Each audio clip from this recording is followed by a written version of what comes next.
Hi everyone!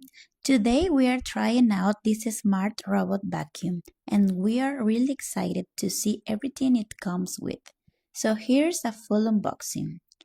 Inside the box you get the main vacuum, the remote control, two extra side brushes, the charging base, the power adapter, the two mop pads, a small cleaning tool with extra parts, an extra filter, and the user manual. We started by putting on the side brushes. The installation is very easy. We did it again so you can see how simple the setup is. Then we checked out the water tank. It's super easy to remove, fill, and put back. And replacing the filter only takes a moment. Just open this section and switch it out.